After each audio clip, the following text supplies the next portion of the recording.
Hi everybody, welcome to Raising Vibrations and welcome to part 3 of the series called Aspects and Phases. Up until now, I really hope that you have been enjoying this video series and you've been learning lots. Before we jump into this video, I'd like to encourage you to make sure that you've really watched 1 and 2 so that you're not skipping ahead and not letting the information truly mature and digest within inside of yourself, okay? So in today's part, we're going to be learning about, or in part 3, we're going to be learning about what does the phasal relationship look like between the moon and Saturn? What is the phasal relationship between Jupiter, Mercury, and the phasal relationship between the sun and the moon? And I'm also going to be showing you a chart with full details in it. So this is the practical video. This is the one where you actually get to see these things happening, and we're going to be applying all these other concepts here. And again, like I said, if you want me to analyze your chart, or if you want to study astrology with me where you learn about these dynamics, then in the description and the comments, as well as the cards that pop up in the video itself, will direct you to that, okay? So at any point in time that you really want to take your astrology to the next level, I highly encourage you to get involved in understanding aspects and phases. It is definitely one of the most powerful ways to really understand individual context for yourself, okay? All right, so let's have a look at the first page on our little screen. Let me just click that button there. Okay, so we're looking at the phasal relationship between the moon and sun, and we're also looking at aspects and phases here. So firstly, in this diagram, we're seeing that we're looking at the sun and we're looking at the moon. Now, in the previous video, I showed you how that was working within the context of the wheel.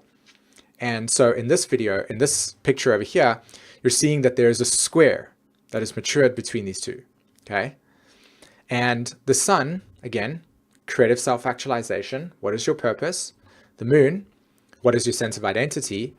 And how do those pairs show how your purpose and identity are bonded together? How do they develop together? And so in this chart, it's a square, which means there's some form of tension. And the phasal relationship between the two is 90 degrees. Remember, we took the focus point as the sun, and we said the moon is moving in relationship to the sun, as you can see the chart.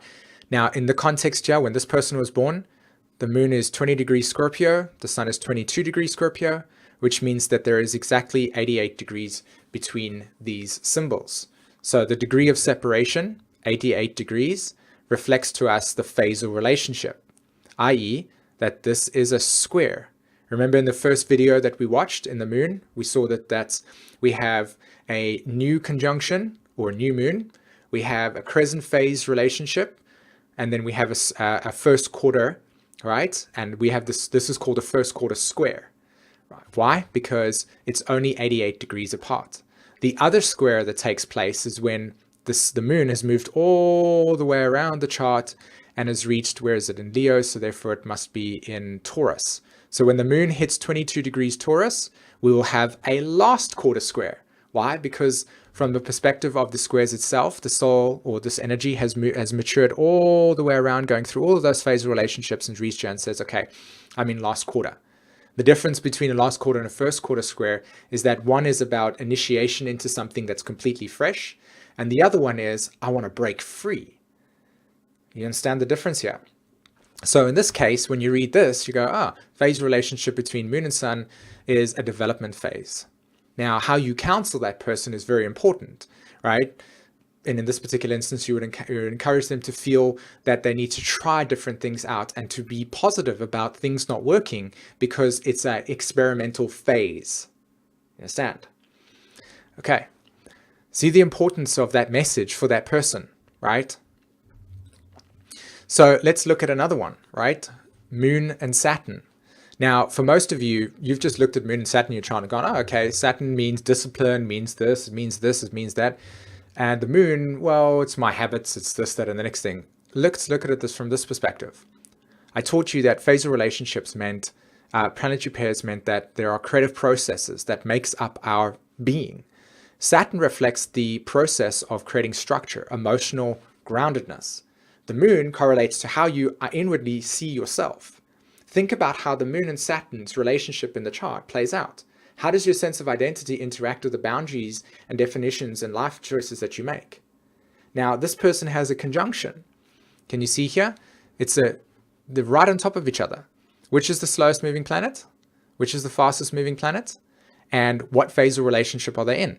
This is a new phase conjunction. It means that they have just started out in this lifetime finding out what their sense of identity and boundaries are all about.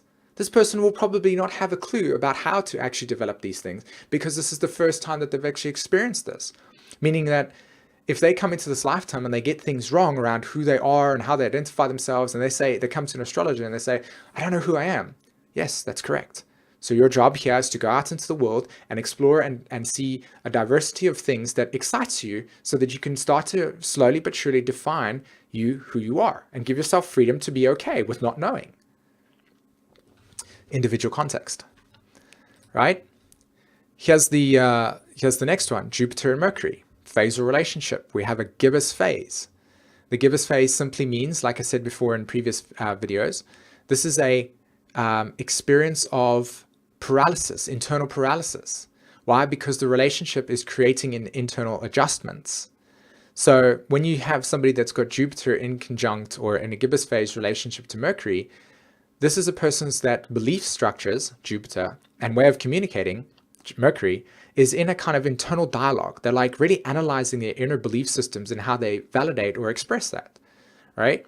The phase of relationship is how they intellectualize their philosophy, and it's in an internal process. So this person will probably be labeled in their world as somebody that's very introverted regarding what they believe, or not really confident in what they believe.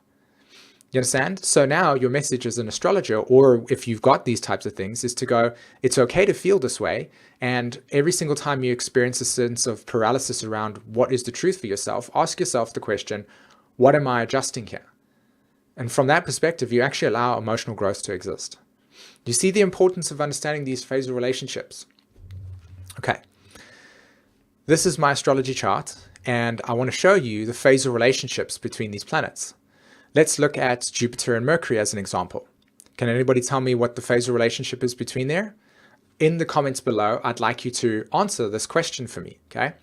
So the first question is, what is the phasal relationship between Jupiter and Mercury? Okay, remember that Jupiter is the slowest moving planet. And what is the degrees of separation?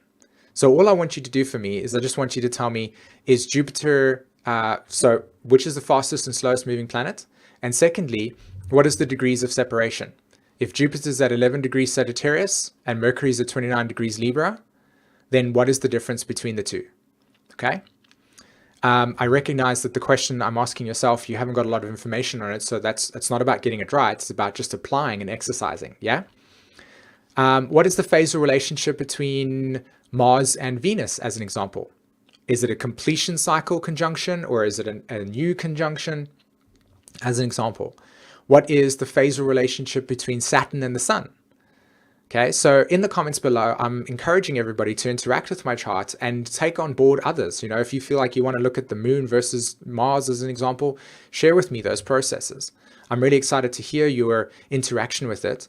And I'm also excited to hear you interact with me a little bit around how that chart works, okay?